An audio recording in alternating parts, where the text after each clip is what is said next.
Howdy. If I seem a little frustrated, this will be at least the third, maybe the fourth time I have tried to record this video. So hopefully we'll make it to the end. This is a paper by the SANS Institute. You should have this on your reading. SANS Institute has expensive training. However, they have a lot of great free resources that could help you out. So you should be doing dark reading. You should be checking different reading, but also the SANS Institute.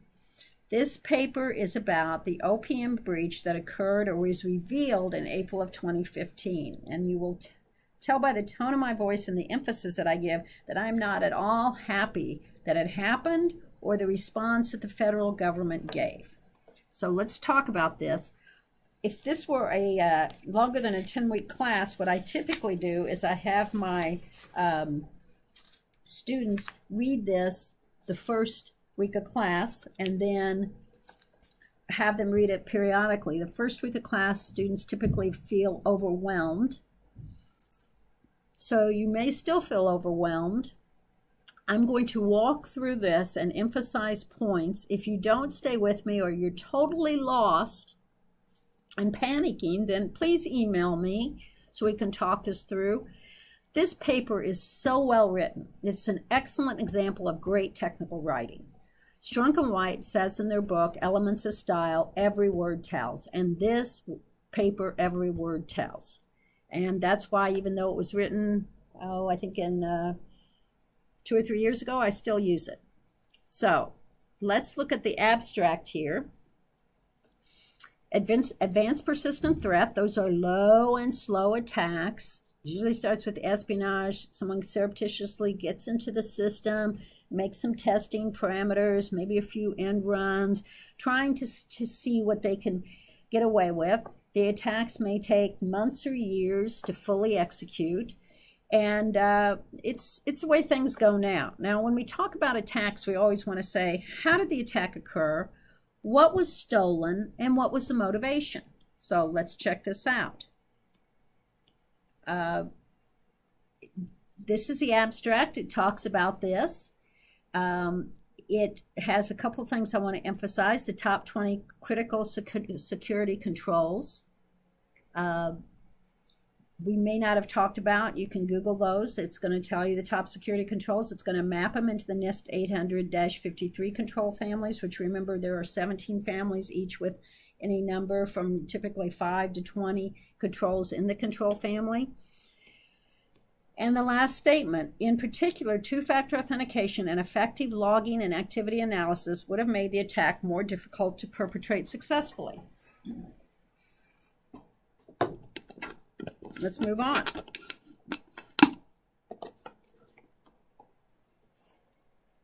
The breach was announced in 2015.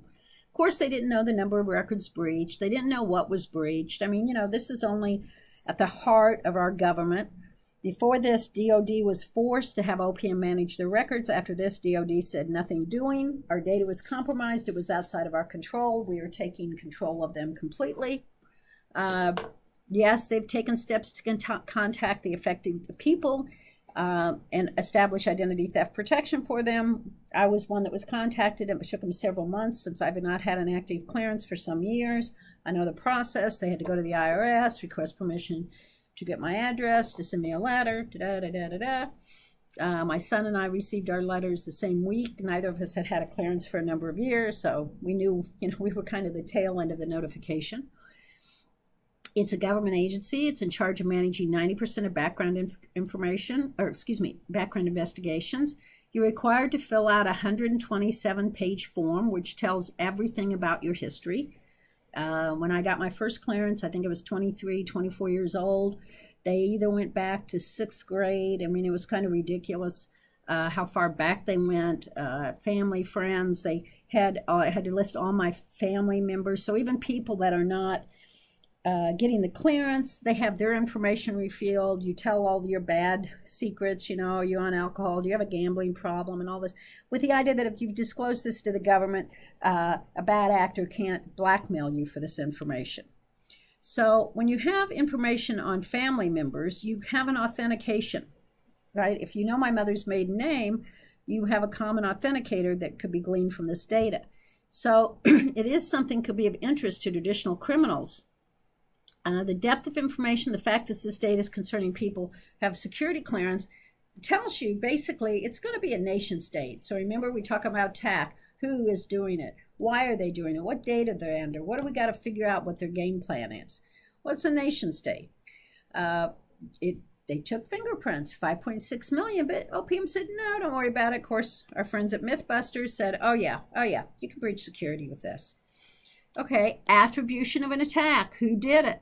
But it will walk you through the analysis that every legitimate source that analyzed this said this is a nation state, most probably China. In fact, we're going to call it Deep Panda. If you remember our nomenclature, panda means it's China, bear means it's Russia, eagle means it's from the US.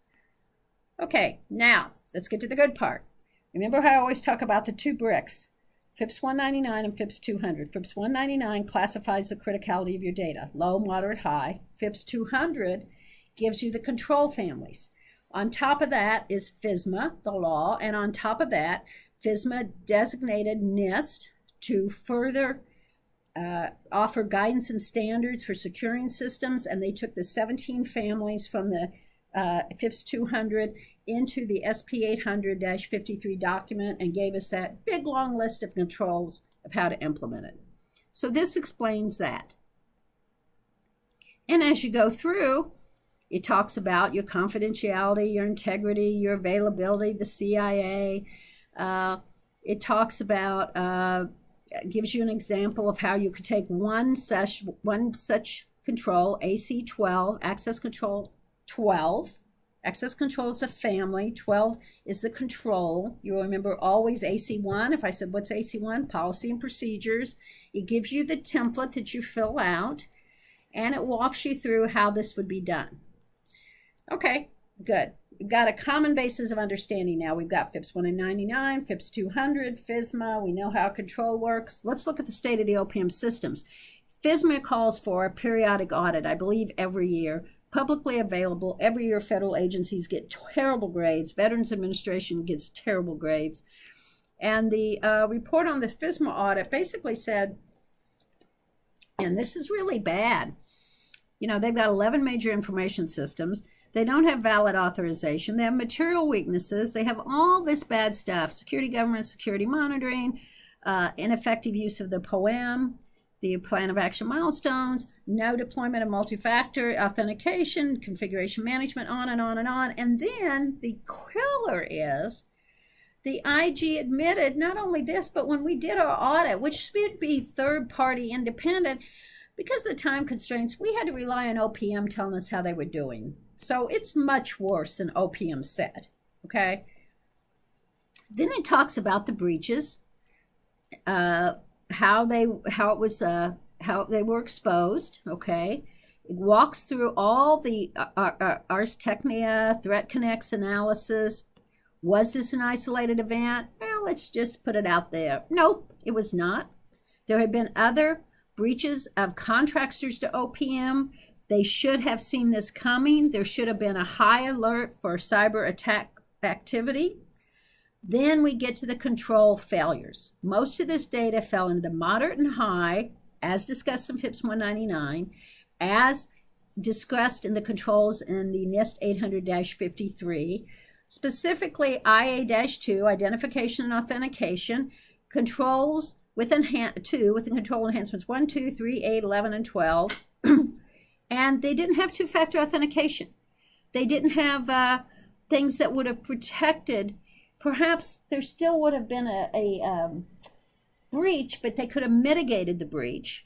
Had this control been in place, it would have erected a serious barrier to lateral movement and further exploitation of the network.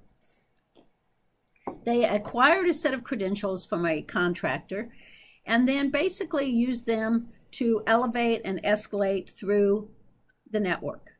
And what was it, 17 or 14, or excuse me, 11 information systems. So it walks you through the NIST IA controls. I don't know who Eric Cole is. I guess you could Google him. Supposedly it's somebody I should know maybe.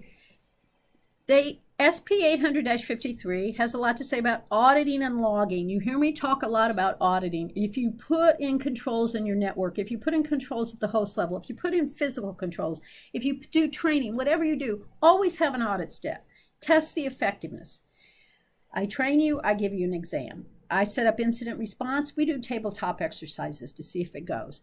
Let's say, train you on phishing, avoiding phishing attacks. 2 weeks later, I send out an email to see who falls for it. That kind of stuff. So it talks about auditing, and it also talks about logging. So it pointed out weakness in their login and response mechanisms. 80% were forwarding their logs to their security information and event management system, the SIM, Security Information Event Management System. Systems that were logging onto that were not tuned well and were sending a large volume of data, so you had a high false positive rate. But, excuse me, I think it would be interesting if you printed this out and you highlighted or pointed to or put stars or asterisks by all the words that you've seen in class so far this semester, such as high false positive. This is where it matters, okay? Led to a backlog. Goes on through this, as I said, comes to one of my favorite topics, risk assessment. I teach it. I teach a lot about the NIST controls. I teach about FedRAMP because I believe in this. Now, somewhere in this paper they mentioned that they concerned more about governance and security. You can have all your boxes checked under governance and not be secure. You can be secure and not have governance. You need to have both.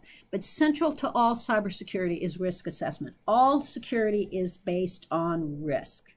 There is no such thing as a 100% secure system. So since there is a probability of something that happens, we need to figure out how to accept, avoid, mitigate, or transfer risk. So they talk about setting up the risk, giving this as a good analysis of why you do that. Now, here's where it says, it comes down to 3 problems. 1, multi-factor authentication. Reusable passwords were broken. They didn't have this enough.